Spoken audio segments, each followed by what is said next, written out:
सुप्रभात। जय श्री कृष्ण। ऐसा व्यक्ति कभी सुखी नहीं हो सकता जो अपने मन व इंद्रियों को वश में करने का, उन पर संयम रखने का प्रयत्न नहीं करता, क्योंकि जब वह इन पर संयम नहीं रखेगा तो निश्चित ही यह पल पल हमें भ्रमित करती रहेंगी और भ्रमित करने की श्रृंखला में हमारे इस अयुक्त अंतःकरण में भावना स्थित नहीं हो सकती, और भावना स्थित न हो पाने की स्थिति में हमारे भीतर शांति भी नहीं आ सकती, और शांति ही नहीं होगी तो सुख कहाँ से आएगा।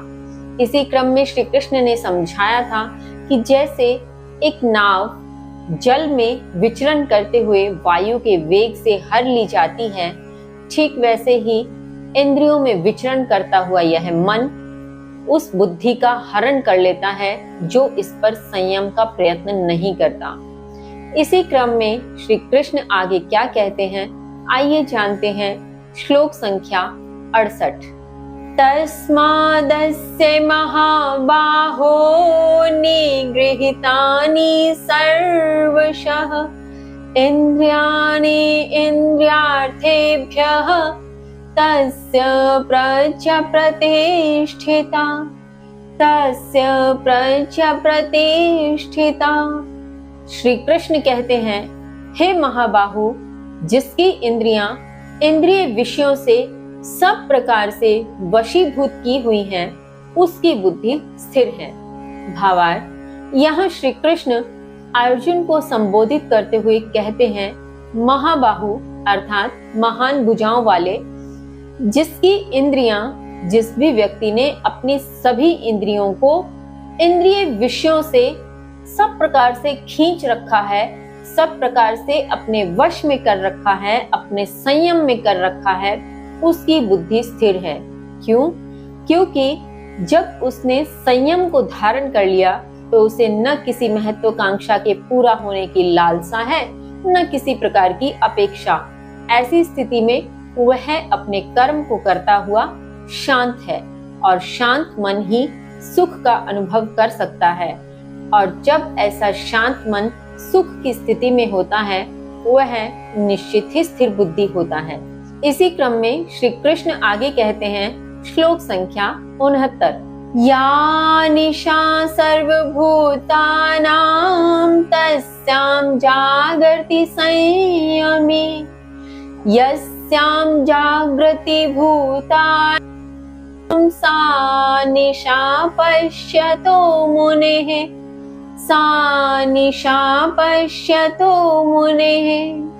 श्री कृष्ण कहते हैं, समस्त प्राणियों के लिए जो रात्रि है, संयमी व्यक्ति उसमें जागता रहता है, और समस्त प्राणी जिसमें जागते हैं, आत्मनिरीक्षण करने वाले मुनि के लिए वह रात्रि है।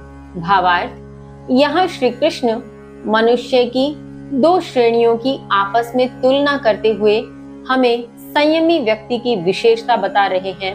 वे कहते हैं कि समस्त प्राणी जिस अवस्था में सोते हैं, संयमी व्यक्ति उसमें जागते हैं।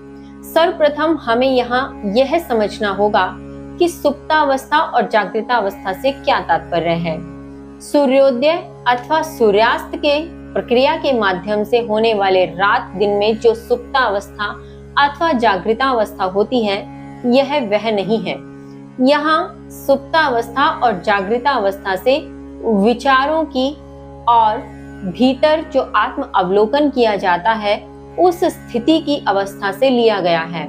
इसी आधार पर श्री कृष्ण ने यही समझाने का प्रयत्न किया है कि जब एक आत्मनिरीक्षण करने वाला मुनि, एक आत्म अवलोकन करने वाला संयमी व्यक्ति स्वयं के कर्मों के प्रति विचारवान होता है, चेतन अवस्था में होता है, वह अन्य प्राणियों के लिए रात्रि होती है।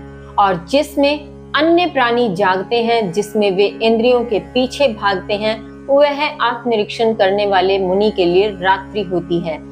इस तुलना के माध्यम से हमें भी यह समझने की आवश्यकता है कि हमें अपना आत्म अवलोकन करते हुए अपने भीतर इंद्रिय विषयों के प्रति सचेत रहकर उन्हें संयम में रखने का प्रयत्न करते हुए इस जीवन चक्र में अपने सभी कर्मों को करना है और अपने कर्म को करते हुए इस जीवन का पूर्ण यापन करना है। तभी हम दुख से दूर और एक आत्म अवलोकन की स्थिति को धारण करते हुए सुख से, आनंद से इस जीवन चक्र को पूर्ण कर पाएंगे। इसके आगे श्री कृष्ण क्या कहते हैं जानेंगे कल। तब तक के लिए जय श्री कृष्ण।